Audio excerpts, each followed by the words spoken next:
Hey, what's up guys? Joker here, and today we're going to be taking a look at Guardians of the Galaxy. I've recently been anticipating this game. It's a gorgeous game graphically, and I'm happy to report that so far the optimization on it seems to be very good. There's a plethora of options to dive into, so we'll be taking a look at some benchmarks, some side-by-side footage, as well as some live gameplay. But to start off, you can see right now we are here in the main menu. Let's go ahead and jump into the settings. Also, I'd like to mention this game has an excellent soundtrack, which I've had to turn down / off for the purpose of recording this video.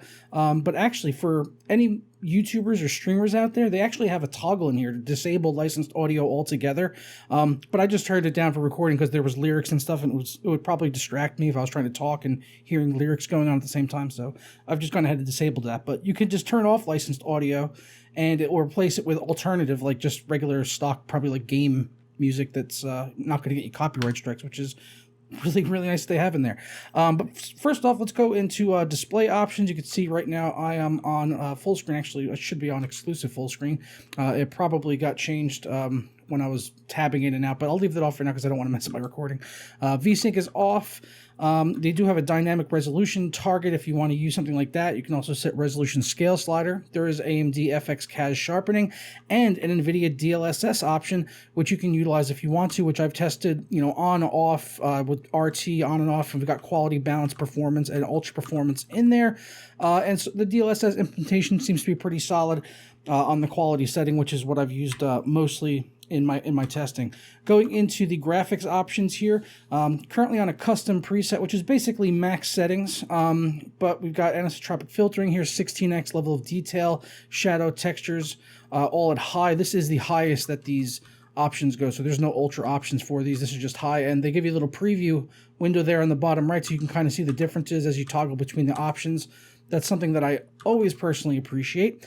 Currently, I have ray trace reflections on high because these are the settings that I've actually landed on and decided to play with for the best sort of balance between performance as well as visual fidelity, but you'll be seeing stuff maxed out also.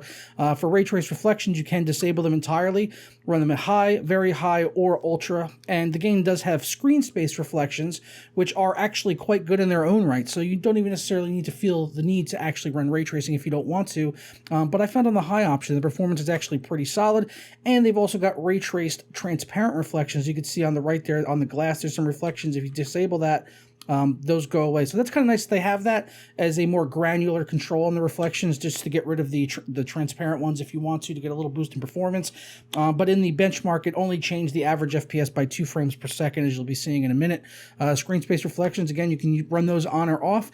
They are a little bit demanding, but the game runs absolutely fine at native with no ray tracing and those maxed out.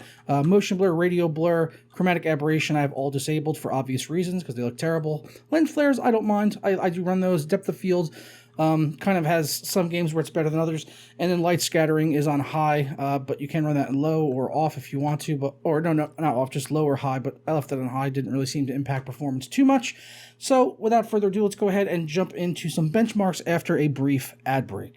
But first, today's video is brought to you by Prime Tech Mart, where you can grab software products like Windows 10 Pro licenses for extremely cheap. They've also got Office products and Visio, as well as many more. You can save a lot of money on these keys with something like Windows 10 Pro. You can grab for just $21.43. It's a lifetime activation, so you don't ever need to renew it. You don't need to create an account with them in order to be able to buy it, and you get your key in just a matter of seconds. And if you hit up the links down in the description below and you want to save yourself an additional 20% off of any software over there, just go ahead and use my code JP20 at checkout, apply that, and it'll drop down 20%. So here on Windows 10 Pro for $21, we drop that down to $17, and you're fully activated for life. For more information, check out those links down in the description below along with the coupon code.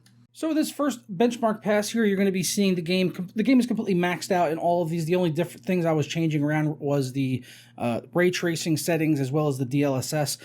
So on the left here, you're seeing the game completely maxed out, ray tracing on ultra, native resolution, so no DLSS or anything.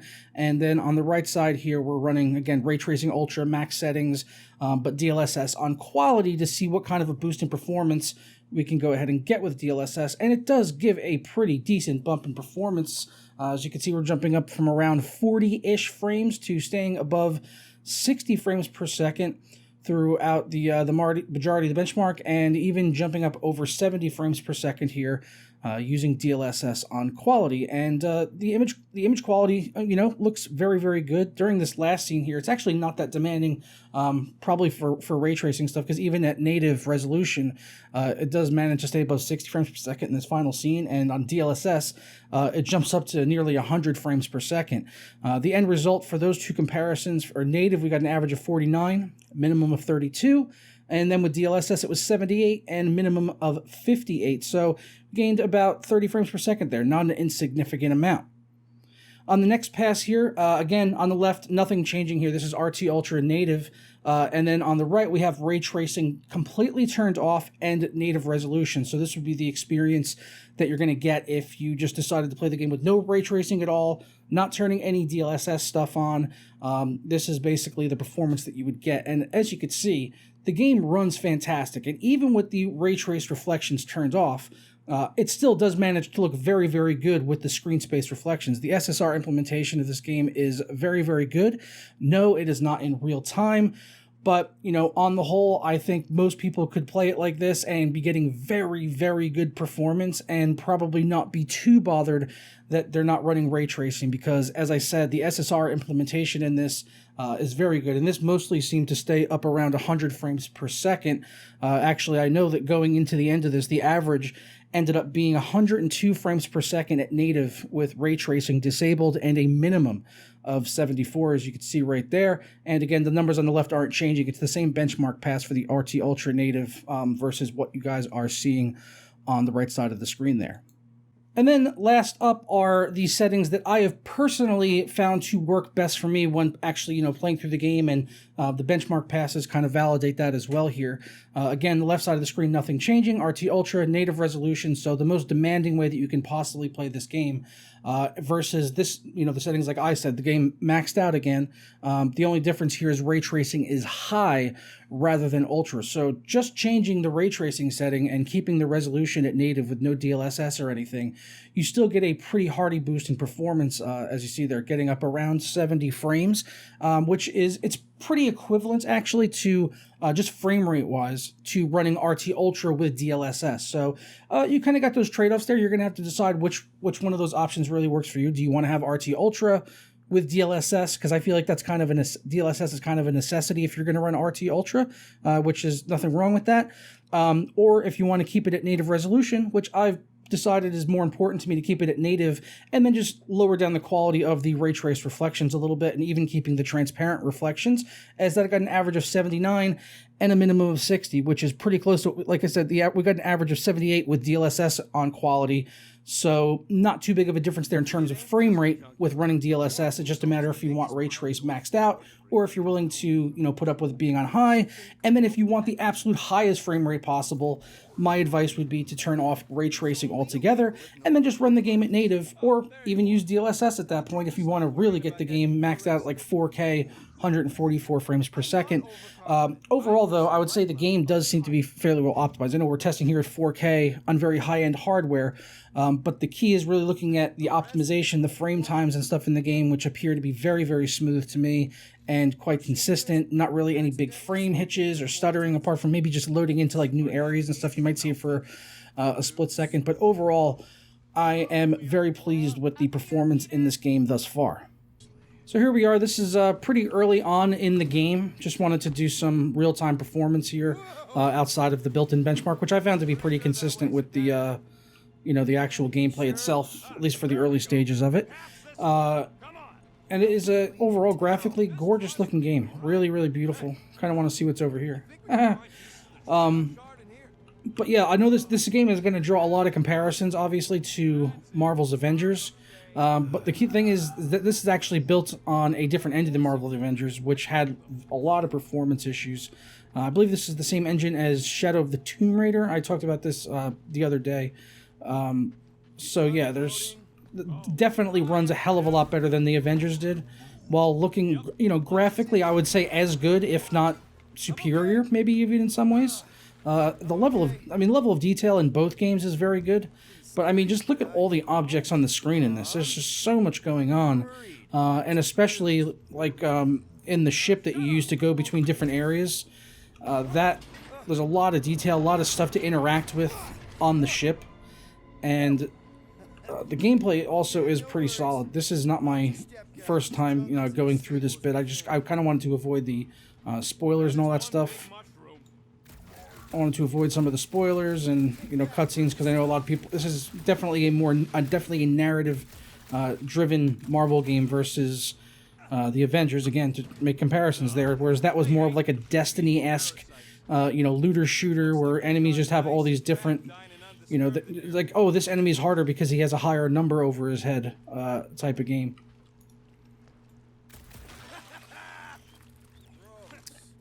Whereas this is definitely much more of a single-player, narrative-driven, some chat options, kind of like Deus Ex Mankind Divided. I've seen some comparisons to that as well by some of the early press releases.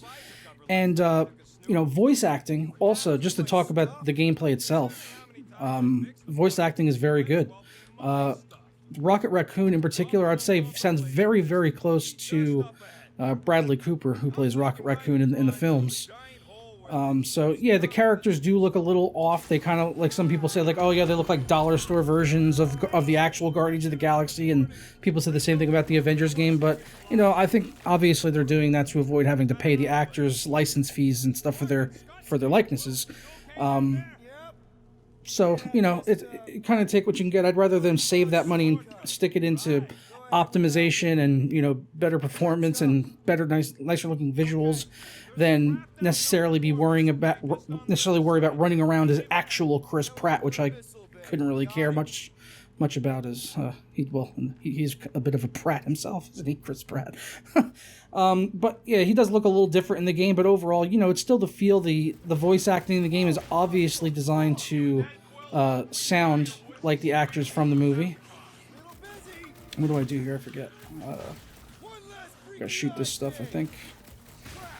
So yeah, overall, I think they did a good job with pretty much everything in this, and I'm pleased with the performance overall.